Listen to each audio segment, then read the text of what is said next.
असले की पोराला होती होती होती. आडगावकर बोलत जा, वाटलं तर माझ्या पाकिटातलं थोडं थोडं तुम्हाला देते. ते म्हणतात हे नगरेचं ना आम्ही बोलायचं देते माय बापा, पण बोला बोलायचं रे दादा, बोलायचं माय माऊल्या, बोलायचं. हसं वाटलं हसायचं, रडू वाटलं रडायचं. आपल्या बापाचं घर आहे, आपण कुणाच्या बापाला व्यायचं? पांडुरंग नामचा पिता, हे घर कुणाचं? तेच. मग बापाच्या घरात कुठं माणूस टेन्शन घेतो का? बिलकुल नाही. माय हसवायला हसायचं. तुम्हाला आवर्जून का सांगते माहित आहे का? ह्यांचं काय तवा हे कुठे बी हसते, ह्याचं काय हे काय चार चौकात बसला टपरीवर ह्याचं काय असतं, हे कुठे बी हसतंय मला, ह्याचं काय हे टपरीवर बसला तरी हसतंय, प्यायला बसला तरी हसतंय, खायला बसलाय काय. ह्यांना चार माणसात हसले तरी हे काही कुणी म्हणणार, कुणी नावं ठेवणार. पण आपण चार माणसात हसलो लोक चांगलं म्हणतील का? मग हिथं कुणाचा आवाज किती ती कळत नाही ग, म्हणून हसून घ्यायचं. इथं कळणार आहे का कुणाचा? हा टाळी देऊ वाटली शेजारणीला द्यायची, नाही तिनं घेतली हा आपल्या टाळी द्यायची, महाराज हसून घ्यायचं ग, आनंद घ्यायचा. तुकोबाराय म्हणले मला जे मिळालं हे मिळायचं कारण म्हणजे काही तपश्चर्या नाही. मग म्हणलेस महाराज हे मिळालं कसं? तुकोबाराय म्हणले फार सोपं आहे. मन करा रे प्रसन्न सगळं सिद्धीचे मोक्षात्वा म्हणणं कशाच्या हातात आहे सगळं. It's all depend your mind. Peace of mind आपण ज्याला म्हणतो. ज्याचं मन शांत आहे तो कुठेही सुखी आहे, आणि ज्याचं मन अशांत आहे तो बंगल्यातही दुःखीच आहे. त्रिवेणी संगमी नाना तीर्थ पण चित्त नाही नामी नामसी विनमुख तो नर पापिया हरिविना धावया. तुम्ही कीर्तनाचा आनंद घेत नाहीत, ह्यात तुमचा दोष नाही, तुमचं पाप तुम्हाला घेऊ देत नाही. कळलं त्यालाच कळलं महाराज. तुम्ही करत नाही याचा दोष तुमचा नाही. का नाही? त्याचं कारण आहे तो नर पापिया, तो नर पापिया. त्याच्यामुळे त्याला करू वाटत, आलं तरी ऐकू वाटत. साध्या भाषेत सांगायचं लोकांना तमाशा सुटत नाही, कीर्तन धरू वाटत नाही. असं तोंड जरा फटकळ आहे. पण मला खरं सांगू काय, आजकालच्या लोकांना व्यासपीठ आणि मंच यातला खरंच फरक कळला नाही. पावित्र्य जपलंच नाही आमच्या लोकांनी. जर तुम्ही आज पावित्र्य जपलं नाही ना व्यासपीठाचं, तुम्ही आज संतांना जपलं नाही ना, आजपर्यंत संतांनी आपल्याला जपलंय, आपलं कर्तव्य आहे त्यांचं नामचिंतन वाढवणं. हे जर नाही केलं ना तुम्ही तर पुढची पिढी काय असेल याची आपण खात्री देऊ शकत. आजचीच पिढी बघा तुम्ही, आज तुमची पूर्वी बंगले बांधतील याची गॅरंटी आहे, पण तुमच्या बंगल्यात तुम्हाला ठेवतील याची गॅरंटी आहे तुम्हाला? हाय आडगावकर, थिंक अबाउट इट. याचा विचार करा. काय ग माय, जर तुमचं लेकरू रडतंय, आई त्याच्या हातात हरिपाठ देते? माय मावल्या होय गे, आडगावच्या बाया हरिपाठ देते का?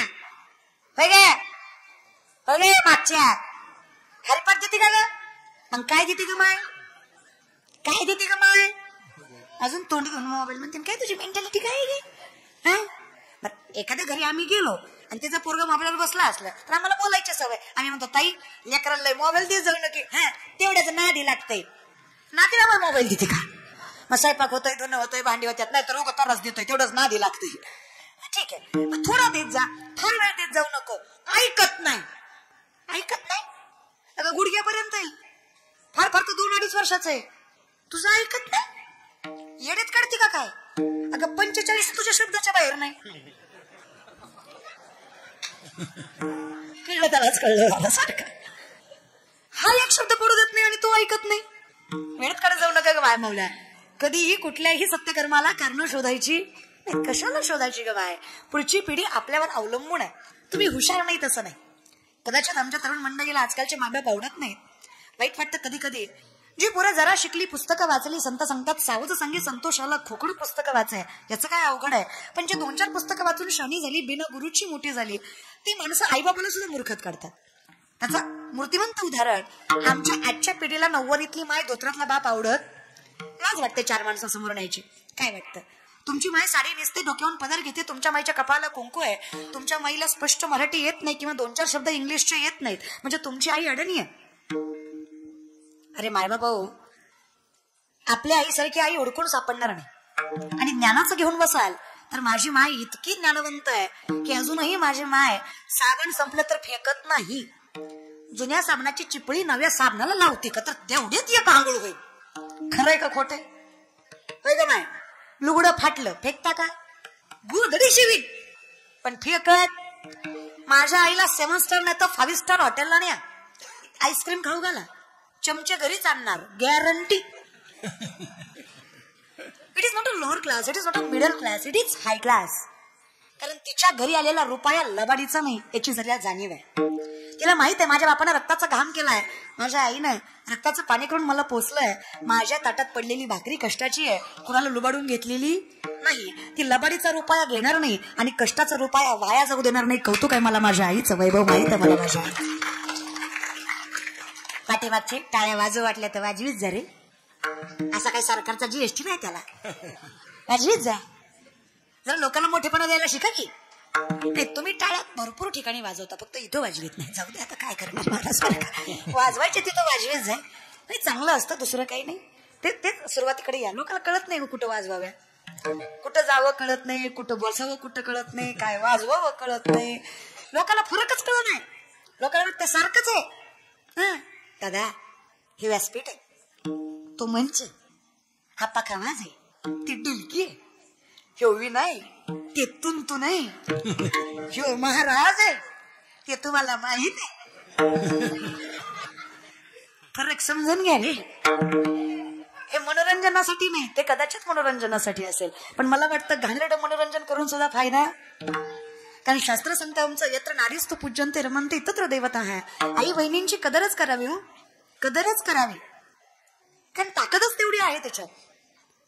अहो जिथे ब्रह्म विष्णू महेश ह्या तिघांनाही जिथे महिषासुराचं मर्दन करता आलं नाही, ब्रह्माची भक्ती केली महिषासुराने, आयुष्यभराचा आशीर्वाद दिला की काही झालं तरी तुझं मर्दन होणार नाही. तर तीनही देवांनी ज्यांची उत्पत्ती, ज्यांचा विनाश आणि ज्यांची स्थिपत्ती आहे, म्हणजे ज्यांनी जन्माला घातलंय, जो तारतोय आणि ज्याने मारतोय, या तिघांनी मिळून एक अवतार निर्माण केला, त्याचं नाव होतं दुर्गा. त्यांना वाटलं की आमच्या तिघांनीही होणार नाही, पण एका करून होऊ शकतात, ती म्हणजे स्त्री शक्ती आहे, ती म्हणजे आदिशक्ती आहे, जिने महिषासुराचं मर्दन केलं. तर woman is an ideal manager. सगळ्यात मोठी व्यवस्थापक स्त्री आहे. सायंटिफिकली सांगते, मोठ्यातले मोठे उद्योजक सांगतात, मोठ्यातले मोठे उद्योजक सांगतात, जे आम्ही आजपर्यंत करू शकलो नाही, ती रोजची गृहिणी आपल्या घरामध्ये दररोज करते, जे आम्ही आजपर्यंत आपल्याला जमलं नाही. मॅनेजमेंट, व्यवस्थापन, जे मी सुरुवातीला सांगितलं. आम्ही काय केलं माहित आहे का, प्रत्येक गोष्ट, बर इतिहास वाचला चुकीचा, अनुभवला चुकीचा. इतिहास आम्ही आता शिवजयंतीचा काळ चालू आहे, आमची मुलं शिवजयंती करतात पण डीजे लावून करतात, बाया नाचवून करतात, दारू पिऊन करतात. काय करताच कशाला तुम्ही? आणि काय रे वाईट याचं वाटतं यांनी महापुरुषांचा वापर स्वतःच्या स्वार्थासाठी केला, वापर केला. छत्रपती शिवरायांचा इतिहास काय हे महत्वाचं नाही, छत्रपती कुठल्या जातीचे होते हे महत्वाचं. यांना मी त्यांच्या जातीचा आहे, याच्यापेक्षा मी त्यांच्या विचाराचा हे मोठं आहे. काय शिकलो आपण इतिहासातनं? छत्रपती शिवरायांच्या इतिहासातनं दोनच गोष्टी घ्याव्या, स्वाभिमान आणि निष्ठा, जे माझ्या राजाचा इतिहास शिकवतो, जे आम्हाला गरजेचं आहे. स्वाभिमान, लाचारी करायची नाही, निष्ठा, काही झालं तरी आपली माती सोडायची. जर माती आपली, जर राज्य आपलं, जर देश आपला, जर गाव आपलं, जर आपल्या मनगटात ताकद आहे, तर आपल्या राज्यात, आपल्या मातीत वर्चस्व सुद्धा आपलंच असलं पाहिजे. हा स्वाभिमान आहे, दाखवून आहे. फार मोठे आमची पोरं फक्त लाचारी करतात, कॉटरीसाठी आणि कोंबडीसाठी. साहेब साहेब साहेब भिकारी तळवे सांगतो का साहेबाच्या वेळी? हा साहेबाच्या पाय पडायची गरजच काय? तुझ्या म्हणजे ताकद नाही, तुझ्या डोक्यावर तुझा विश्वास नाही, कधीपर्यंत लाचारी करणार आहे? अहो क्लर्कच्या नोकरीसाठी 1000 रुपयांनी फॉर्म भरावा. कशाच्या? क्लर्क चपराशी किती? 1000. बुद्धी काय घाण ठेवली का तू? तुझ्या हातात ताकद नाही का? लोळा बांधलायस का काय? पण माहित आहे की 999 महागारी जाणार आहेत, तरी 1000 पोरांनी फॉर्म भरला. कशी बशी ज्याला नोकरी लागायची त्याचं संमतीपत्र सही करताना गार्डनचा मॅनेजर तिकून आला, म्हणला साहेब साहेब साहेब साहेब नका सही नका करू, आपण ह्याला नोकरी नाही देऊ शकत. काय झालं बाबा? काय नाही, आपल्या गार्डन मधला गोरीला मिळालाय. आता लोक काय बघा यात, लोक नाही आल्यावर आपण ह्याची पगार कशात नाही द्यायची? तर म्हणला नाही हो साहेब, नाही हो, कसं बसं लागली हो, नोकरी नाही हो साहेब, नाही हो, नोकरी द्या हो साहेब. साहेब म्हणलं तुला लाचारी, साहेब म्हणणार तुला नोकरी देतो, तू फक्त एक काम कर, नोकरी क्लर्कची कर, पण काम गोरिल्याचं कर. तर म्हणलं हरकत नाही. गोरिल्याचे कपडे घालून ही रोज गार्डन मध्ये नाचायचा.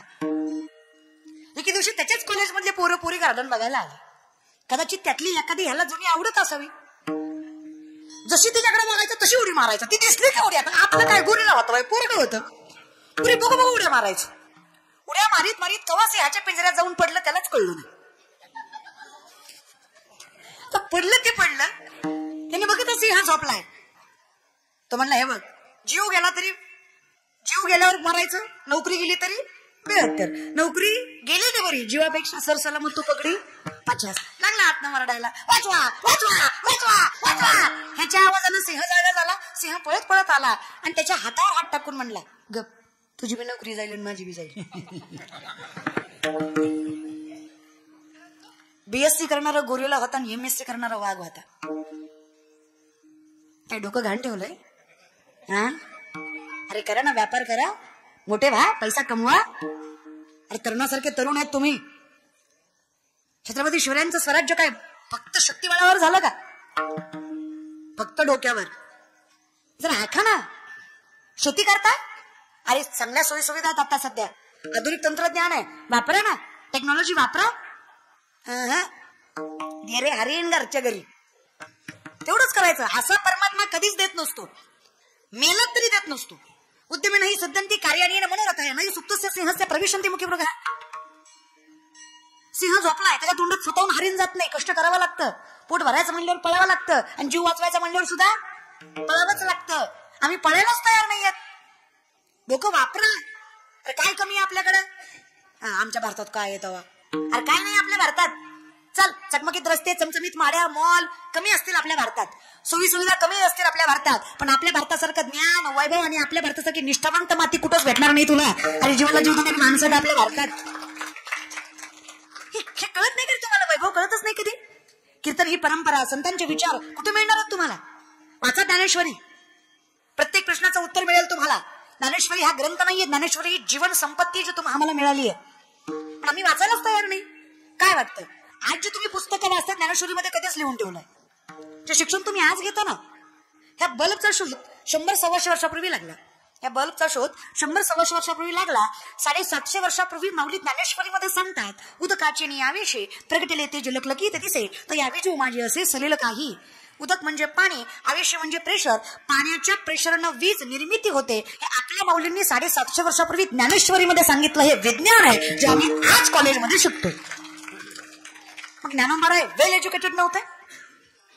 ज्ञानियांचं ज्ञानी येते आणि त्यांचं ज्ञान म्हणजे आपल्यासारखं कोणीतरी दिलंय त्याच्या पलीकडं. ज्ञानोबरायांचं ज्ञान म्हणजे तैसे तसेची वाट न पाहता आणि वैसेची गावा न येता बाळपणीचं सर्वज्ञता वरी तया ते वरी आशीर्वाद, परमात्म्याने दिलेला आशीर्वाद. जगात चमत्कार कधीच घडत नाही आणि नसतो. डोळे उघडा, चमत्कार नावाची गोष्ट नसते. ज्ञानोबारांनी भिंत चालवली हा चमत्कार नाहीये, तुकोबारांची गाथा तरली हा चमत्कार नाहीये, रेड्यामुखी वेद बोलायला गेला हा चमत्कार नाहीये. ही पांडुरंगाची कृपा आणि त्या ज्ञानोबारायांची तपश्चर्या आहे म्हणून ते घडलं. तपश्चर्या, त्याच्यामुळे मिळते कृपा. आणि कृपेनं होतो, आशीर्वादानं होतो तो चमत्कार नाही. जो होतो तो परमात्म्यापर्यंत पोहोचणारा एक मार्ग आणि मोक्षाचा साधा सुद्धा सांगितलेला उपाय. चमत्काराचं नाव संतांच्या क्रियांना देऊ नका. संत चमत्कारिक नव्हते, संत कृपावंत होते. तुम्ही संत माय बाप कृपावंत, कायमी पतित कीर्तिवानू. अहो काय माझ्याकडे, पण आमचं काय झालं? जयाचे আহিक धड नाही, तयासी परित्र पुससे काय. আহিक जगणं, धड, धड म्हणजे आपण म्हणतो धड बोलायला येत नाही त्याला आणि वागतोय कशाचा. धड म्हणजे कमीत कमी, मिनिमम पेक्षा मिनिमम. আহিक म्हणजे जगणं. ज्याचं जगणं धड नाही तुम्ही त्याला पापापतनाच्या गोष्टी विचारता. पण कशावरनं? त्याच्या कपड्यावरनं, त्याच्या मठावरनं, त्याच्या कपाळातल्या बुक्क्यावरनं. दादांनो, ज्ञान हे व्यक्तीच्या राणीमानावर अवलंबून नसतं. पण आमच्यात कसं आहे, आमच्यात ज्या साबणानं गोरं होतं ते साबण खपत नाही, ज्या साबणावर गोरी हिरोई नाही ते साबण खपतंय. कळलं? त्यालाच कळलं. मार्केटिंगचा जमाना आहे. आमच्यात ज्या मंदिराला गर्दी जास्त तो देव लवकर पावतो अशी मेंटॅलिटी आहे. असं असतं. सुशिक्षित आहात ना तुम्ही? टकल्यावरची केस काढून काढून टकल्यावर केस आहे ना तरी तिरुपतीला मरतो. अरे पंढरी पाय त्याला ना खपणं तिकडं, तिकडून नाही खपत, तिथं कसं खपन? तो गरीबाचा. अरे चल गरीबाचा तर गरीबाचा, चल होई ना भिकारी, पण पंढरीचा. पण आमच्याकडे ज्याला संपत्ती म्हणतात ती फार वेगळी आहे. शास्त्र सांगतं विपदो विपदो नेम संपदो नच संपदा विपदा विस्मरणं विष्णू संपन्नारायण स्मृती. ज्याला तुम्ही विपत्ती समजता ती आम्ही नाही समजत, ज्याला तुम्ही संपत्ती समजता आम्ही नाही समजत. भगवंताला विसरणं ही खरी विपत्ती, भगवंताला मनात ठेवणं ही खरी संपत्ती. ज्यांना जपता आली तो श्रीमंत आहे. आणि कुठल्या पैशाचा माज करता? काय पैसा आहे तुमच्याकडे? हा, नाथबाबांची सृष्टी झाली परवा. सगळ्यात श्रीमंत नाथबाबा. घरी आलेला पाहुणा सोन्याच्या ताटात चांदीच्या वाटीत जेवत होता. श्रीमंती सांगायचे, जयाच्या द्वारी सोन्याचा पिंपळ अंगी ऐसे वळ. दारात सोन्याचा पिंपळ आहे, झाड आहे दारात. कशाचं? सोन्याचं. प्रत्यक्षात सोन्याचं नाही. माणसानं आनंद ताई म्हणल्या होत्या सोन्याचं. कुठे? ताकद तेवढी. पुढे त्या तुकोबरांचा आम्ही गुणगान गातो, जे जगद्गुरु म्हणून ओळखले जातात. त्या तुकोबरांची 65 लाखाची सावकारकी आहे. किती लाखाची? किती लाखाची? विचार करा. Think about it. आम्ही अगदी आकुंचित मनाची माणसं. काय रे आपल्याकडे? मला कधी कधी नवल वाटतं. काय तुमच्याकडे काय आहे? काय माझी ग्रामपंचायत सदस्य तरी माज किती महाराज. बोटावर बुट टाकून बसतो. महाराजाला म्हणतो कुठं चालला? अरे महाराज येतो, जरा तरी इज्जत दे त्याला. ही पॅन्टीवाली धोतरवलेलं लई अडत करते ती. काय वाटतं? ताकद कमी आहे धोत्रात. स्वाभिमान जपा रे, पण अभिमान करू नका. काही नाही आपल्याकडे. लोक फक्त मोठेपणा करतात. अरे मी करतच नाहीये रे. ज्याला समजलं ना की मी नाहीये, मी कोण आहे? नामदेवराय ज्ञानोबाराय तीर्थयात्रेला निघाले. तसे नामदेवराय जात नव्हते, कारण नामदेवराय एकनिष्ठ. कटेवरी कर नाही ज्या देवाचे न घे मी तयाचे. पण देव म्हणले न्यायला कोण आलंय हे महत्वाचं आहे. जाताय कुठं हे महत्वाचं नाही. खातोय काय हे महत्वाचं नाही. खातोय कोणासोबत? पिठलं भाकरी खातोय, पण आमदार संग खातोय ना. ताटातलं बघत नाही, शेजारी बसलेला माणूस बघतात. कळतंय ना? मग जाताय कुठे? जाताय कोणासोबत? महाविष्णूचा. तुम्ही म्हणता तर जातो देवा, पण जिथं कुठे नेलं हे म्हणतील ह्याच्या पाया पडन, त्याच्या पाया पडन, त्याच्या पाया पड. आपल्याला जमणार? आम्ही असे आहेत. आम्हाला म्हणलं ना कुणाचे पाय पडावे, कुणाचे. फक्त आम्हाला पैसा भेटला पाहिजे. आम्ही कुणाचे पाय पडू महाराज. बरं का, एक विनंती आहे बरं का, लक्षात घ्या. हे जरा निष्ठा शिकारे. कर्मवीर भाऊराव पाटलांनी शेतकऱ्यांच्या मुलासाठी महाविद्यालय चालू केल्याचं नाव होतं श्री शिवाजी महाविद्यालय. त्यामध्ये शेतकऱ्यांच्या पोरांसाठी निशुल्क शिक्षण होतं. 1 रुपया सुद्धा नाही. आणि शिक्षण म्हणजे आज आपण ज्या सीटासाठी लाखो रुपये ओततो ना, तुम्ही तुमचे पोरं शिकत असतील तर मला सांगा, आज जर तुम्हाला MBBS ला, MHS, BHMS ला किंवा सगळ्या कॉम्प्युटर इंजिनिअरिंगला, डॉक्टर इंजिनिअरिंगला, मेकॅनिकल इंजिनिअरिंगला जर तुम्हाला पाहिजे असतील सीट किंवा ऍडमिशन पाहिजे असेल, पैसे ओतावे लागतात की नाही? ओतावे लागतात की नाही? अर्थात लाखांची फी तुम्हाला भरावी लागते, तेव्हा तुमचं पोरगं कॉलेजला जातं किंवा चांगल्या कॉलेजमध्ये त्याला नंबर मिळतो. मग आता अशा पोरांसाठी की ज्यांना काहीच नाहीये पण हुशार आहेत, कर्मवीर भाऊराव पाटलांनी कॉलेज चालू केलं. आणि त्यामध्ये एक मुष्टी पद्धत होती की बाई जर दळण करते तर तिनं 1 मूठ दळण कॉलेजसाठी बाजूला काढायचं आणि मग दळण करायचं. आसपासच्या लोकांनी मदत करायची आणि मग ते कॉलेज चालायचं लोकांच्या देणगीवर. आणि मग एक दिवस काय झालं, एका माणसाने लाखोची मदत केली. द्यावं कुठं हे कळलं पाहिजे बरं का. द्यावं कुठं हे कळलं पाहिजे. भलत्यांना देण्यापेक्षा गरज आहे त्यांना द्या. आमची माणसं इतकी मूर्ख आहेत, म्हणजे आम्ही सगळेच आपण एवढे मूर्ख आहेत. आपण पंक्ती घालतो आणि पंक्तीमध्ये गरीबाचा पोरगा बसला असला आणि तिकडून साहेब आला की त्याला म्हणतो कुठे हट, साहेबाला बसू दे. पंक्तीच कशाला घालतो ना? तो जर साहेबालाच खाऊ घालायचा आता तर घरी खाऊ घालायचा ना. पंगत कशाला घातली? तू गरीबाच्या पोरला उठे आणि कुणाला बसवलं? खरं बघ, तुलाच कळलं बघ. काय करताय तुम्ही? बरं मग करताय कशाला? हा, द्यावं कुठं हे कळलं पाहिजे रे पोरांनो. खरं आहे का नाही रे? उठवतात की नाही तुम्हाला? हा, चला, विषय कळत नाही की माणूस करतोय का, इथं चुकताय. त्याच्यापेक्षा नाही पंगत घातलेली बरी ना. जरी स्वधर्मात होते जे जे मिळे आपण याते, तिथे तिचे बहुते सन्मान योगे. देशकाल पात्र पाहून दान करा, कुठलंही उपकार न ठेवता दान करा. आणि ज्याला गरज आहे देशकाल पात्र पाहून दान करा. अर्जुन अहदानम सात्विकम श्रुतम.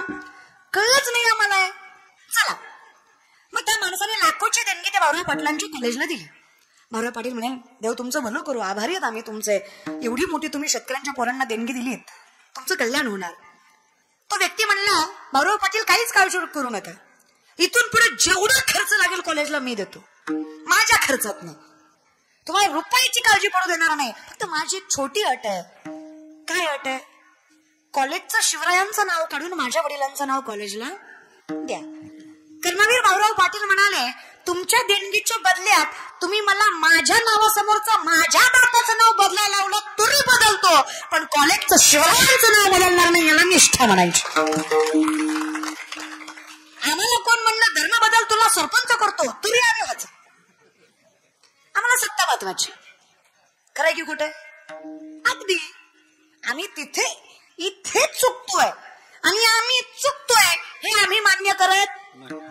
सगळ्यात मोठा इशू से सॉरी हा रिकामे. का बरं? का तात्काळ व्हायचं? माझं चुकत नाही. कसं रे यार, माणूस आहे तू, चुकणारच आहे. चुकत नाही म्हणजे काय? परमात्मा चुकला.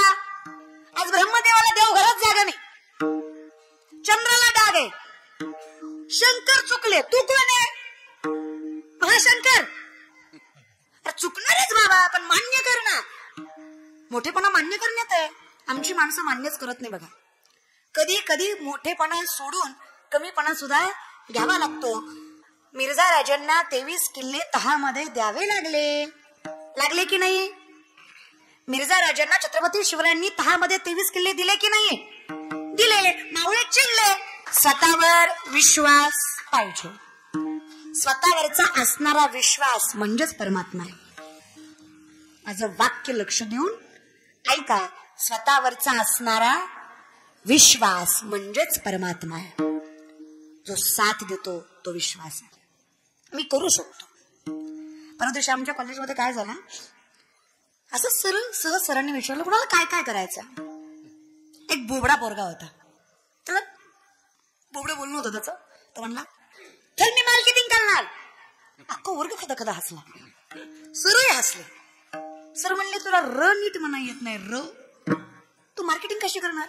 मार्केटिंगची मेन स्ट्रॅटर्जी, पुढच्याला माझी वस्तू घ्या हे कन्व्हिन्स करता आलं पाहिजे, त्याला प्रोत्साहित करता आलं पाहिजे की ही वस्तू चांगली आहे, तू घे. आणि त्याच्यासाठी सगळ्यात मोठी टेक्निक आहे बोलणं. आता ह्याला बोलायच धड येत नाही. म्हणलं, सर त्यातला हातू बितू नका, आधी सिद्ध केला की मला येणार नाही, मग हाता. सर म्हणले, चल लगेच सिद्ध करतो. हे 20 रामायणाचे ग्रंथ घे. उद्याच्या लेक्चर पर्यंत तू जर हे 20 रामायणाचे ग्रंथ विकले तर मी मान्य करेल तू उत्कृष्ट मार्केटिंग करू शकतो. हा गेला. सगळ्यांना जिज्ञासा होती. आम्ही दुसऱ्या दिवशी कॉलेजला गेलो. लेक्चर संपलं आणि शेवटच्या याच्या टप्प्यात सरांनी विचारलं, उठ रे. तो उठला. ग्रंथ विकले काय? म्हणलं, विकले. किती विकले? तगले विकले. तगले कधी विकले? अरे तुला नीट म्हणा येत नाही रामायणातलं, तू तगले कधी विकले? म्हणलं, काय नाही थेल लय तो बोध.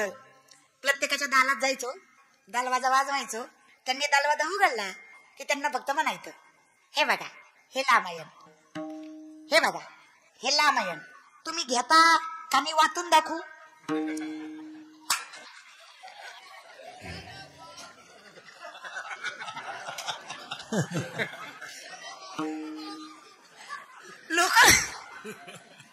लोक म्हणले, याच्याकडनं रामायण वाचण्यापेक्षा घेतलं. आता यांना रामायण सांगायचं ना आपण ऐकायचं, त्याच्यापेक्षा पैसे देऊन रामायण घ्या. स्ट्रॅटर्जी, डोकं वापरा. स्टेप. आज कुठलाही व्यापार मोठा करायचा म्हणलं तर काही ना काही टेक्निक असली पाहिजे. आता आपण साहेबांच्या वाढदिवसानिमित्त कीर्तन करतोय. काहीतरी टेक्निक असल्याशिवाय माणूस मोठा होत. सगळ्यात पहिल्यांदा निष्ठा. मी करतोय ते माझं आहे, मी करणार. स्वाभिमान माझा आहे, सोडणार नाही. कष्ट, निष्ठा, स्वाभिमान. आणि जर टेक्निक वापरली तर छोट्यातला छोटा माणूस मोठ्यातला मोठा व्यापार करू शकतो. हे कायम लक्षात ठेवा. स्ट्रॅटर्जी वापरा रे. गनिमी काय वापरा. इतिहास त्याच्यासाठीच आहे. इतिहास भांडण करण्यासाठी नाहीये. शिवराय माझे, आंबेडकर तुझे, आईराव तुमचे, आमचे, ह्याच्यासाठी नाहीये इतिहास. इतिहास डोकं वापरण्यासाठी आहे. दूरदृष्टीचा विचार करा शिवरायांचा. आता सरकार बोंबलते संडास बांधा, संडास बांधा. पावणे 400 वर्षापूर्वीचा रायगड आहे. आजही जा तुम्ही रायगडावर, आजही तुम्हाला शौचालय बघायला भेटतील. ह्याला दृष्टिमानाची जी आमच्या शिवरायांची होती. व्यापार कौशल्य, शिवशाही. अरे शिवकाळाचा विचार करा. पोरांना, शेतकऱ्याच्या पोरांना, अरे साधं वाक्य सांगते, जिथं सरदाराचं पोरग हिंदवी स्वराज्याचं स्वप्न बघताय, मग आमच्या शेतकऱ्याच्या पोरांना स्वतःच्या स्वराज्याचं स्वप्न का बघू नये? सरदार गुलामगिरीमध्ये शहाजीराजे आहे, त्यांचं पोरग कशाचं स्वप्न बघताय?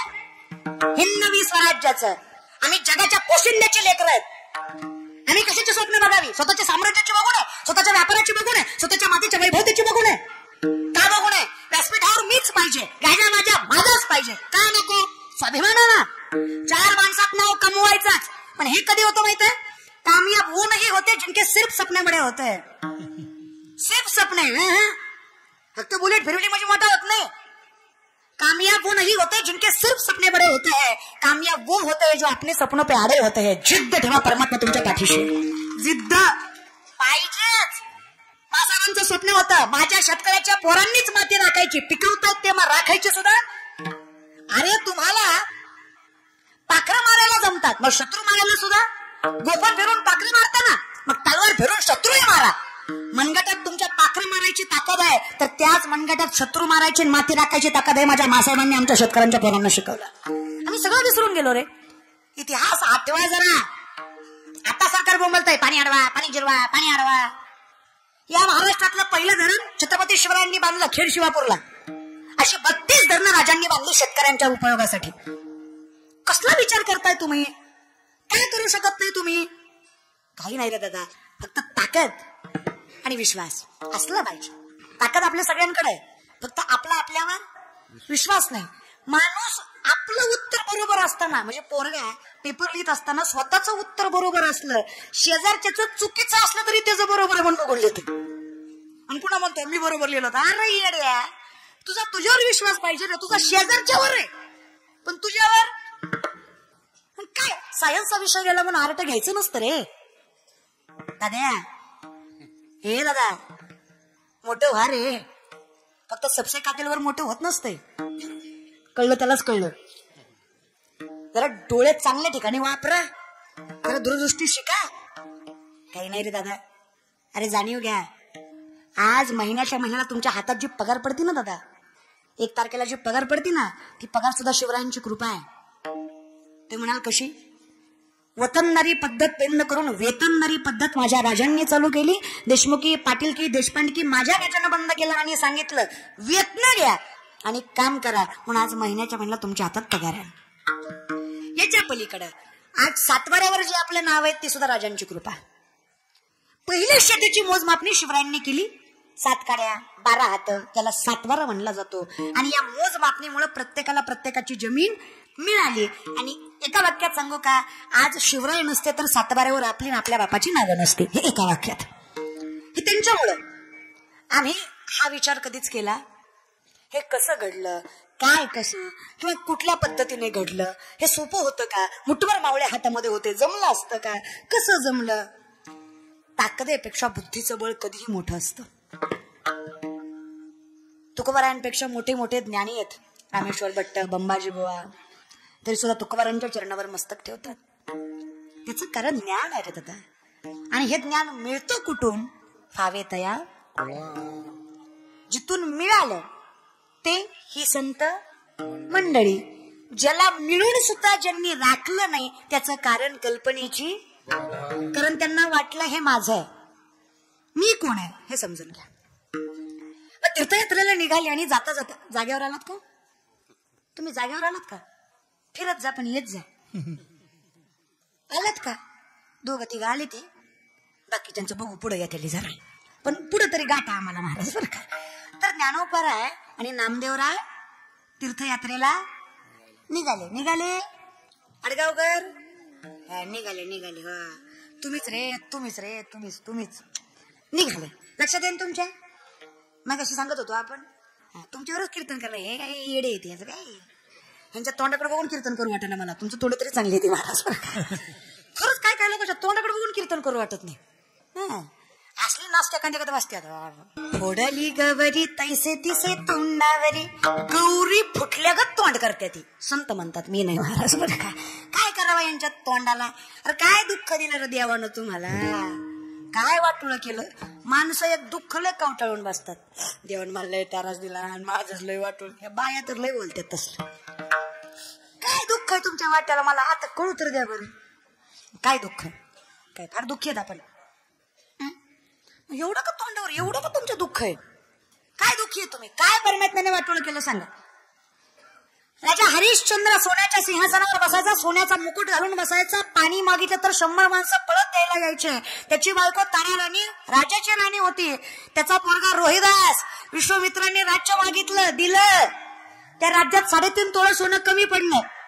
किती तोळं. 3.5 तोळं सोनं कमी पडलं. राजा हरिश्चंद्र स्वतःच्या बायकोला लेकराला घेऊन काशीच्या व्यापारामध्ये स्वतःला विकायला निघाला. मी दुःख सांगते तुम्हाला. सोन्याच्या सिंहासनावर बसायचा. कपड्यासहित फक्त निघाला. सगळं त्याग केलं. कुणाला विश्वामित्राला दिलं. प्रजेला सांगितलं जो बसलाय तो राजा आहे. मी आता कुणीच आहे त्या कपड्यावर निघाला. म्हणजे म्हणतात देवाने मला काही दिलं नाही. आहे त्या कपड्यावर निघाला बायको लेकरासहित. विश्वामित्राने भास्कराला सांगितलं सूर्याला जेवढी तुझ्या ताकद आहे तेवढ्या प्रखर हो. असा प्रखर झाला सूर्य की क्षणात दगड सुद्धा विभंग व्हायचा. तडकायचा. 2 भाग व्हायचे दगडाचे. किती क्षणात. एका क्षणात. एवढा प्रखर झाला सूर्य. अशा प्रखर सूर्याच्या प्रकाशात ते निघाले. तेवढ्या उष्णतेत. घामोघाम पोटात भूक लागली. तहानेनं जीव गेलाय. पाणी नाहीये. लोक म्हणतात माझ्या वाट्याला फार दुःख आहे. समोर एक ब्राह्मणाचं कुटुंबाला जे विश्वामित्राने स्वरूप घेतलं होतं. ब्राह्मणाची बायको आणि त्यांचा मुलगा सेम ह्या तिघांसारखे. ब्राह्मण म्हणला राजा हो पायात पायतान दिसतंय तुमच्या. चपला आहेत तुमच्या पायात. आमच्या पायात नाही आहे. फार ऊन लागतंय. खूप पाय पोळतायत. देता का. हरिश्चंद्राने पायातली चप्पल दिली. तारा राणीने तिच्या पायातली चप्पल त्याच्या ब्राह्मणाच्या बायकोला दिली. पोरगाला सांगावं लागलं नाही. पोराने पटकन आपल्या पायातली काढली आणि त्या पोराला दिली. शुद्ध बिजा हवे तया. समजता ना. हे तिथून आलंय. सांगावं लागलं. मुळचं आहे ना. बिना पायतनाचे तिघ उन्हातानाचे पुढे आले. तो पायाला भूक लागली तहान लागली. कशी तरी काशीच्या बाजारात पोहोचले. काशीच्या बाजारात तिघ स्वतःला विकतायत. घेता का भाला. घेता का भाला. कोण आहे. राजा हरिश्चंद्र. मला विकत घेता का म्हणून विनवणी करतोय. पहिलं गिराईक लागलं तारा राणीला आणि गिराईक लागलं वेश्येचं. वेश्या म्हणली एवढी सुंदर स्त्री आहे ही जर माझ्या धंद्यात आली तर माझा धंदा दुपटीनं चालेल. म्हणेल तेवढे पैसे व्यापाराला दिले आणि तारा राणी घेतली. स्वामीच्या चरणावर मस्तक ठेवते. स्वामी आता पुन्हा भेटेल न भेटेल या जन्मात माहित नाही. पण बघा ना काही जमलं तर करा ना. आयुष्यभर तुम्हाला सोडून कधी कुणाकडे पाहिलं नाही देवा. एवढं मोठं पतन माझ्या हातून घडू देऊ नका. हे वेश्या मला बाजारावर बसवणार नका हो. विचार करून अंगावर काटा येतोय. नको स्वामी बघा ना काही जमलं. आता नाही. आता नाही. एकदा शब्द दिला की दिला. शब्दाला पिक्के होते हरिश्चंद्र. राजाची राणी जी सोन्याच्या काट्याने भरलेली वस्त्र नेसायची. राजाची राणी जी प्रत्येक प्रजेवर सत्ता करायची. जिला रोज सौंदर्य प्रसाधन. अरे हस्तिदंत म्हणा चंदनाचा सुगंध म्हणा असे सौंदर्य प्रसाधन होती. सोन्या चांदी हिऱ्या मोत्यानं मडलेली तारा राणी वेश्येच्या बाजारात बसायला निघाली. तिकडून एक ब्राह्मण आले. त्या ब्राह्मणाने ओळखलं की तारा राणी ना फार सेवा करायची संतांची. ब्राह्मण आले की परमात्म्यासारखी सेवा करायची. सात्विक भोजन घालायचे आम्हाला. हिच्या हातचं मीठ खाल्लंय आम्ही. पण ही वेश्येकडे कशी निघाली. आईसाहेब तारा राणी ना तुम्ही. बापाच्या गळ्यात पडावी तशी तारा राणी त्या ब्राह्मणाच्या गळ्यात पडली. बाबा एवढ्या पापातनं वाचवा हो. माझ्या नवऱ्यानं विकलाय मला. त्याची चूक नाही हो. शब्दाला पक्का येतो. पण वेश्येच्या बाजारात नेऊन बसवते ही मला. काहीतरी करा ना. स्वतःच्या आयुष्यातली सगळी जीवनपुंजी त्या ब्राह्मणाने त्या व्यापाराला दिली आणि तारा राणी विकत घेतली. सांगितलं आजपासून मी तुझा धर्मबाप, तू माझी धर्मलेख. काही नाही करायचं, फक्त माझ्या घरी आलेल्या ब्राह्मणांना सात्विक भोजन खाऊ घालायचं होतं, तू तुझ्या राजवाड्यात खाऊ घालायचीस. आयुष्यभर तुमचे उपकार फेडणार नाही असं म्हणत तराराणी निघालीये. 5 वर्षाचा रोहिदास मोठ्याने टाहू फोडतोय. बाबा आई कुठे चालली, बाबा आई कुठे चालली, बाबा. मला विकलं गेला. विकलं म्हणजे 5 वर्षाच्या लेकराला काय कळतं विकलं काय असतंय. पाठीमागे लागला तो. पळू नकोस, जाऊ नकोस आईच्या पाठी. नाही बाबा मला तिला भेटू द्या, तुला सांगितलेलं कळतंय का, जाऊ नकोस आईच्या पाठी. नाही बाबा तिला थांबवायला नाही जात, एकदा तिच्या पाया पडून येतो, पुन्हा भेटणार नाही म्हणलात ना तुम्ही. एकदा तिच्या पाया पडतो आणि माघारी येतो, बाकी काही नकोय बाबा. तुमची शपथ बाबा, थांबवणार नाही तिला मी. संस्कार, जिथं संस्कृती तिथे संस्कार नक्कीच टिकतात. हे ऐकून व्यापारातली सगळी माणसं ढसाढसा रडायला लागली. प्रत्येकाने थोडी थोडी जमापुंजी केली आणि त्या व्यापाऱ्याला दिली आणि सांगितलं, ब्राह्मण याला पण घेऊन जावा, अशी माय लेकराची ताटातूट करू नका बरे. राजपुत्र होता रोहिदास. ब्राह्मणाच्या घरी दुर्वा व्हायचं काम करायचा, फुलं दुर्वा देवासाठी. हरिश्चंद्राला गिराईक लागे ना, राजा होता तो, पण गिराईक लागे ना. एका डोंब्यानं त्याला घेतलं.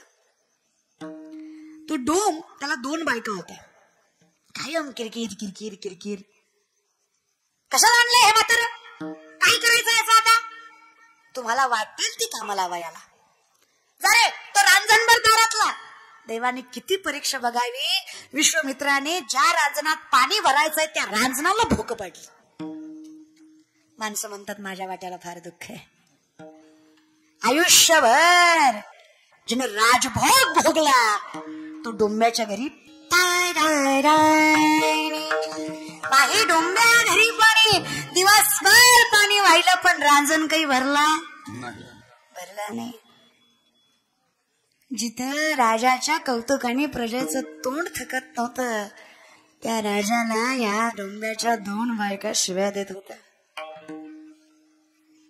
नुसती नाटकं करतं, दिवसभर घागरीवर घागरीने लट्टीचभर पाणी भरलं नाही रांजणात, ठेवणं गेलं इथं. आता मात्र डोंबाने त्याला स्मशानभूमीमध्ये कामाला लावलं. काय काम स्मशानभूमीमध्ये? 1.25 शेर खिचडी घ्यायची जी हरिश्चंद्राने खायची, आणि 1.25 मीटर कपडा जो मालकाला द्यायचा, आणि हे 2 गोष्टी दिल्याशिवाय मड जाळायचं. शब्द आहे मालक, जाळणार. 1.25 शेर खिचडी, 1.25 मीटर कपडा. लक्षात ठेवा, जेवढं दुःख आमच्या वाट्याला दिलं तेवढं दुःख आता इथून पुढे कोणाच्याच वाट्याला देऊ नका. काहीच नाही रे आपल्या वाट्यात. जगायला कारण खूप कमी आहेत, मरायला खूप आहेत. मरायचं काय अवघड आहे? फाशी घेतली तर अर्ध्या मिनिटाच्या आत मरतं माणूस. काय मरायचं अवघड नाही. टेन्शन, मरायचं काहीच टेन्शन नाही.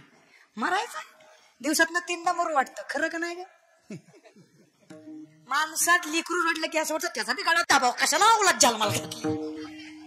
मरायचं काय तर, मरायचं काय अवघड आहे? कधी मरू वाटतं. मरायला काय, पोरगी नाही म्हणलं तरी मरू वाटतं, त्याचं काय अवघड आहे माणूस. मरायचं काय अवघड आहे? चांगल्या कॉलेज नंबर नाही लागला पोरं मरतात, चांगले मार्क नाही पडले पोरं. मरायचं काय अवघड आहे रे? पिकलं नाही म्हणून कुठं मरतात का रे? मरायचं अवघड नाही, जगायचं अवघड आहे. आणि हे जगायला माझ्या संतांनी शिकवलं. म्हणून विश्वास ठेवा. बाकी सगळी कल्पनेची, बाकी सगळं खोट आहे रे. काय पैसा अडका. राजा होता, डोंब्याच्या घरी पाणी वाहिलं. आपण कोण आहे? तर घरी गेल्यावर विचार करा. पण किती माज आहे आपल्याला. काय करावं ह्या माजाचं? तरी कोरोनात बराच जिरलाय, तरी हायच रे लोकांकडं. लय बाबा, एखाद्याच्या घरी जाऊन त्याच्या सोप्यावर बसावं, ती सोप्याचं पांगच फेडतंय. लय बेकार लोक. तुझी सुरुवातीचीच ना, मी याचा अध्यक्ष, त्याचा उपाध्यक्ष, त्याचा सचिव, त्याचा मेवना. आपण साहेबाच्या लय जवळचे ताटाला ताट लावून बसतो. आपली बायको लय मोठ्याची, हान मग मला. हानतो का काय लागा? तू घासागणी पद सांगायला लागला रे. पण सांगतो कोणाला? आम्हाला काय फायदा आहे सांगून?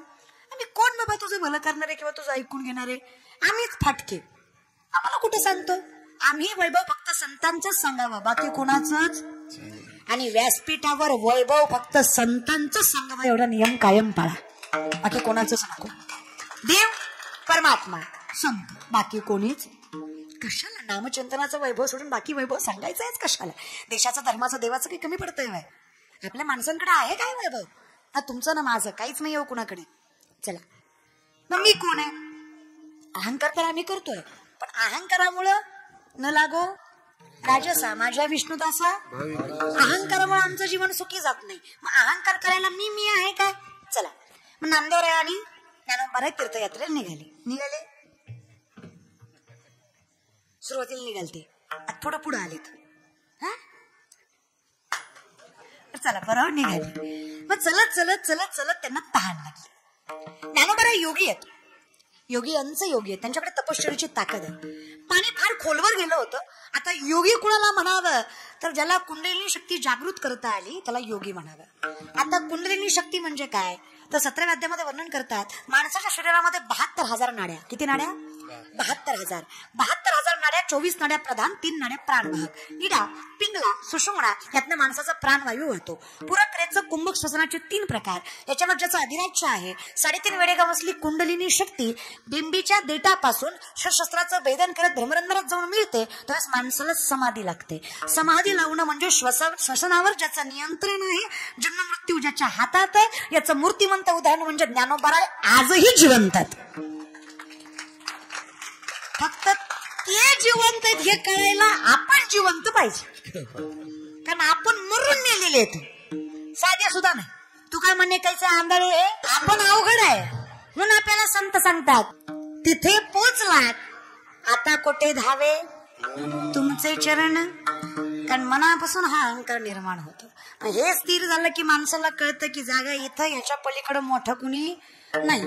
आम्ही अगदी लहान पामरेत, आमची काय पात्रता आहे. मग हे कळेपर्यंत थोडं या बाधेपासून बाजूला राहा. महाराज कल्पना वाईट नाही, कल्पनेशिवाय संत नाही, भगवंत नाही, ग्रंथ नाही. वाईट बाधा आहे. भूत वाईट नाही. भूताचं काय तर त्याला शरीर नाही, काय नाही, त्याचं काय असते. वाईट फक्त भूताची बाधा. जी खाडाय पुन्हा लिंबाचा पाला, लिंबू अर्धा, हनुवटी, ती बी आकार.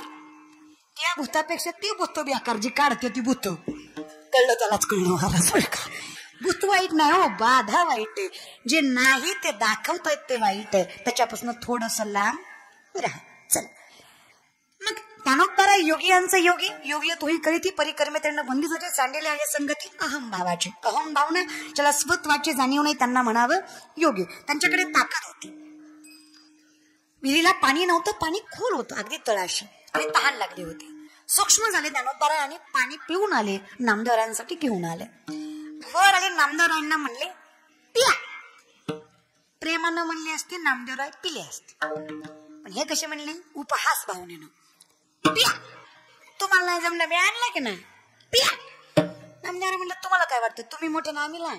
तुम्ही योगी असलात तरी मी नामधारक आहे. तुम्ही पाणी आणायची काय गरज आहे? अरे आम्ही ज्याची लेकर आहेत ना तो एवढा दयावान आहे. मी आत्ता डोळे झाकले ना, आत्ता त्याचं नाव घेतलं तर तो आत्ता पाणी घेऊन येईल. तुमची गरज? नामदारांनी डोळे झाकावे, पांडुरंगाचं चिंतन करावं, डोळे उघडावे. देव नाही समोर, ज्ञानोबारायच होते. नामदेवराय म्हणले देवा पार्टी बदलतो का काय का? लगेच गुवाहाटीला गेला, थोडं थांब ना जरा. आपलं दुसरं जे ते चुकलं महाराज, लगेच पार्टी बदलतो रे. असं करायचं असतं का? आतापर्यंत नामधारकाचा होता ना, आता लगे योग्याचं झालं. ज्ञानोबाराय म्हणले चुकतोय तुमचं नामदेवराय. काय चुकतंय? चिडू नका. काय झालंय? मी कोण आहे? ज्ञानोबाराय. चुकताय, नीट बघा. मी कोण आहे? ज्ञानोबाराय. नीट बघा. मी कोण आहे? ज्ञानेश्वर विठ्ठल पंत कुलकर्णी. चुकतंय. अरे मग कोण आहे? मी कोण आहे? अवतार पांडुरंग. अवतार पांडुरंग नाव ठेविले ज्ञानी. नाव फक्त ज्ञानोबाराय, पण अवतार कोणाचा? म्हणजे मी कोण? मग मी आलो काय तो आला काय? एकच आहे ना. ज्याला कळलं या ज्ञान भक्ती सहज बघतो एक वटला मज तोची मीही केवळ तुझं श्रुतही आहे. तो कल्पनेची बाधा लावून घेत, कारण त्याला माहित आहे देव स्वभक्त चित्तरंजनम सतैव नंदनंदनम. हे ज्याला कळलं तो अहंकारही करून घेत, कारण त्याला माहित नाही मीच जर मी नाही, मीच जर तू आहे तर अहंकार करता कशाचा. आणि ज्याला माहित आहे की तू जर मी आहे तर फिरत बसायची गरज न लगती सायास जावे, सुखे येतो घरा. मग ठाईच बैसुनी आवडी आनंद. मग ज्याला खोट कळतंय, कल्पना ही बाधा आहे, कल्पनेशिवाय सुखी आहोत, अहंकारामुळे त्रास आहे, अहंकाराशिवाय सुखी आहोत, हे ज्याला कळालं त्यासाठी नामदेवराय म्हणतात ज्याला कळालं त्याच्यासाठी. आता अहंकार लागतो कुणाला? राजस. राजस म्हणजे लाडावलेला. विष्णुदास कसे असतात? लाडावलेले, कारण त्यांना सगळं देव देतो ना. अगदी तुका म्हणे घालू तयावरी आणि वा संसार राजयाची कांता मनाची अजूगी. सगळं मिळाल्यामुळं लाडवतो आणि लाडवलं की अहंकार लवकर येतो. पण हे जे राजस आहेत लाडवलेले, अरे लाडवलेले हरिदास सोड, साधे भाविक भक्त. भाविक म्हणजे माळकरी नाही तरी वारी करतो भाविक, ह्यांना सुद्धा अहंकार लागता कामा. आणि ज्यांना कळालं कल्पना ही बाधा आहे, शब्द लक्षात नाही का सुरुवातीपासूनचे, ज्यांना कळालं कल्पना ही बाधा आहे ती संत मंडळी सुखी आहे. आणि ज्यांना लागली त्यांना मात्र ही संत मंडळी सुखी असते. कळतंय ना? भविष्यभूत वर्तमान व्याकरण वाक्याचा अर्थ समजून घ्या. आता ज्याला कळालं की सुखी कसं राहायचंय ना, अहंकारापासून बाजूला कसं व्हायचंय, ते ज्ञान मूळचं आहे. ते मूळचं आहे ते आलं कुठून तर कुळातून आलं. मग आयुष्य मागितलं कुणाला? हवे तया कुणाच्या कुळाला? हरीच्या एकट्याला सकळा. अभंग नामदेवरायांचा एकट्यासाठी मागणार महान आत्मा यस्य सहायते महात्मा. त्यांचं मनच मोठं आहे, त्यांना महात्मा म्हणावं. आणि ते महात्म्याचं स्वरूप म्हणजे जगाच्या हितासाठी त्यांनी देह झिजवावा. आणि मग नामदेवराय सांगतात ह्या सगळ्या हरीच्या दासाला आयुष्य किती शब्दशः घेतलं तर कल्पना करता येणार नाही एवढं, आणि शास्त्रशः घेतलं तर 1000 वर्ष म्हणजे एक कल्प. मग असा आपण विचार करू शकत नाही एवढं आयुष्य एकट्याला नाही. पुन्हा एकदा भविष्य वर्तमान भूत तीनही काळाला आणि सगळ्या कुळाला, मागचं पुढचं चालू असलेलं, सगळ्यांना सुखी ठेव, आयुष्य दे. पण हे घडेल कधी? काही काही माणसं म्हणले ताई आतापर्यंतचा एकही शब्द कळला नाही, आता बोला. अशी बी असते ती. सगळेच काय हुशार, त्यातली 2-4 अशी त्याच्याला मगापासून आतापर्यंत काहीच कळलं नाही. आणि ते कधीच मान्य करणार नाहीत की मला कळलं नाही. तर असं तोंड करणार सगळ्यात जास्त त्यांनाच कळलंय कायची. सुरुवातीला सांगितलं ना, चूक मान्य करीन. एक माणूस माझ्याकडे आला, म्हणला ताई माझी बायको ऐकत नाही. म्हणलं कोणाचीच ऐकत नाही, तुझीच नाही, जगात कोणाचीच ऐकत नाही. तो म्हणला माझी ऐकत नाही. म्हणलं नाही ना ऐकत. तसं नाही म्हणला, तिला ऐकू येत नाही. म्हणलं हे वेगळं. मी काय करू? डॉक्टरकडे जा ना. तो म्हणला तसं नाही, ती डॉक्टरचं बी ऐकत नाही. म्हणलं म्हणजे? ते म्हणला तिला मान्यच नाही की तिला ऐकू येत नाही. मग तुम्ही तिला फक्त समजून सांगा की तुला ऐकू येत नाही, तो औषध उपचार कर, तुला लवकर ऐकू येईल. म्हणलं मी एवढं करू शकतोय, तोपर्यंत तू एक काम कर, तिला कुठून कुठपर्यंत ऐकू येत नाही बघ, तर मी घरी पोचते. काम लावलं आपलं बसल्या बसल्या मी त्याला.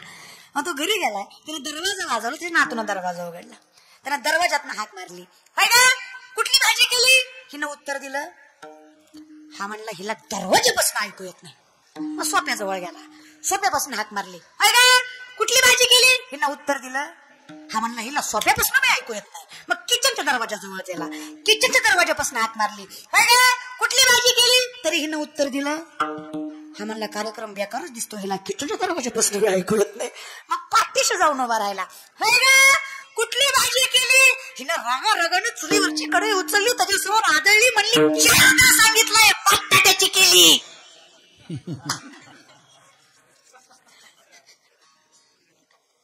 कळलं त्यालाच कळलं. आडगावकर, हे आडगावकर, हे माय बाबा, कुणाला ऐकू येत नव्हतं तिला. असंच आहे. आणि हे काय म्हणत होत? असलेच आहेत तुम्ही. कळत तुम्हाला नाही, तिला कळत नाही म्हणता. 20 वर्ष झालं याला ऐकू येत नव्हतं. त्या बिचारीनं जाणवं सुद्धा दिलं नाही की तुला ऐकू येत. पण ह्यानं कीर्तना कवपर्यंत बोबाटा आणला की तिला ऐकू येत नाही. जिंदगी अशीच आहे बघा. हा विनोद सोडाय. चुकतं आपलं, आपण चुकीचं देवाला समजतो. कर्म आपलं चुकतं, आपण देवावर ढकलतो, संतांवर ढकलतो, भविष्यावर ढकलतो. माझ्या नशिबात काही नशिबाचं नशीब नावाची गोष्ट तुमच्या कर्मावर अवलंबून असते. भोग भोगावाच लागतो, त्यात वाद नाही. पण जर उज्ज्वल भविष्य पाहिजे असेल तर ते हाताच्या माथाच्या रेषेवर नाही. उज्ज्वल भविष्य तुमच्या कष्टावरून, तुमच्या निष्ठेवर अवलंबून असतं. हे कायम लक्षात ठेवा. म्हणून कष्ट करा, तुमचं भविष्य उज्ज्वलच. भविष्य खोटं असं नाही, असतो. प्रारब्धाचा काही भाग पुढच्या जीवनावर कार्यरत होतो.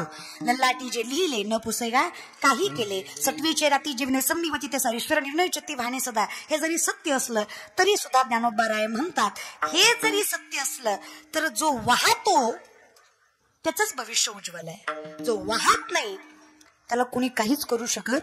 कुठलाच महात्मा, कुठलाच परमात्मा, कुठलाच संत, कुठलाच भविष्यकार काहीच करू शकत जर तुमची करायची दानत नाही. मग आम्हाला करायचं काय हे तरी सांगा, म्हणजे आम्ही सुखी होऊ. तर मग करायचं काय तर ज्यामुखी निदान.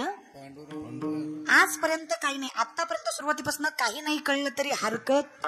कसं असतंय, चाळणीत चाळून चाळून चाळून चाळून बे काहीतरी चाळणीत राहतच. त्याला म्हणतात बुसकाट. है का नाही बुसकाट. बुसकाट पहिलं धान्य खळ्यात काढायचे. खळ धान्य कुठं पडायचं, बुसकाट कुठं पडायचं, कुठं पडायचं बाजूला. तसं हे ज्ञानाचं खळ आहे बघा. आता जे जमून बसलेत ते धान्य आहे, आणि जे इसकाटलंय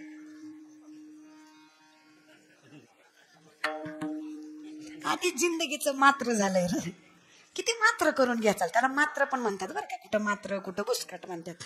अरे आधीच बुसकाट पडलंय ना, अजून बुसकाट पाडाय बसले ती महाराष्ट्र. म्हणून विनंती आहे, येड्यावानी वागत जाऊ नका, जरा खायात बसत जा. तुम्हाला म्हणलं की नाही, लोकाला फरकच कळ नाही अजून बी. डोमाऱ्याचा खेळ ऐकल्यावर बसल्यावर बसते ती मस्तपैकी चपला बिपला घालून. खायला का तुम्ही पुण्याचे नाही पण पापाचे तरी वाटे करी होऊ नका. जाऊ दे, तुमच्या हातात आम्ही काही करू शकतो. तो का म्हणे मेलो सांगत आहे. जरी आतापर्यंत नाही कळलं तरी तुम्हाला सांगतो, जरी नाही कळलं तरी निदान एवढं तरी करा. आपण निदान एवढं तरी कर. निदान देवाचं नाव तरी घ्या, तरी सुद्धा तुमचं कल्याण आहे याचा विश्वास आहे. पण देवाचं नाव तरी घ्या. लय शास्त्र चौवेदे जाणं, साई शास्त्री 18 पुराण, हरिमुखे ज्यामुखी निदान, तरी तुमचं कल्याण आहे. फक्त प्रेमाने बजा.